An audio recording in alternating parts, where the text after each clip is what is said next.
ఇంటి ముందు ముగ్గు.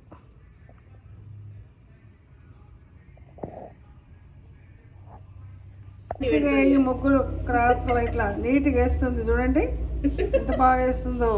ఇండియా అమ్మాయి, అమెరికా అమ్మాయి కాదు. అమెరికా అమ్మాయిలకు రాదు, ఇండియా అమ్మాయితో వేపిస్తున్నాం ఇక్కడ ఇంటి ముందు.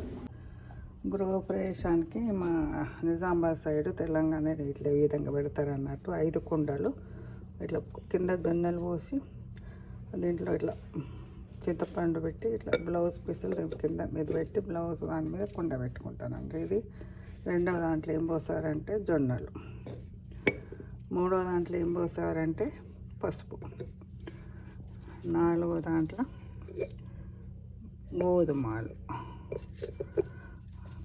5వ దాంట్లో రేపు బియ్యం నీళ్లు కడిగి వెళ్ళబోస్తారు అన్నట్టు. ఈ విధంగా 5 కుండలు పెట్టుకుంటారు. ఇవి చుట్టూ ఇక్కడ పెట్టిన ఎత్తి మీద పెట్టుకొని ఇవి పైన పెట్టుకుంటారు అన్నట్టు. ఈ విధంగా తయారు చేస్తారు అన్నట్టు తెలంగాణ వాళ్ళు. గృహప్రవేశం రోజు ఇట్లా ఇంటి కళ్యాణం చేస్తారు అన్నట్టు. విష్ణుమూర్తికి లక్ష్మికి ఆ విధంగా అన్నట్టు చీరే అది మేమే తయారు చేసినాం. నేను ఫస్ట్ టైం ఇట్లా ఇద్దరికి చీరలు కట్టడం, పెళ్ళి కొడుకు పెళ్ళి కూతురికి ఇంకొకరు తోడు తీసుకొని ఈ విధంగా కట్టాము. చాలా సంతోషం అనిపించింది.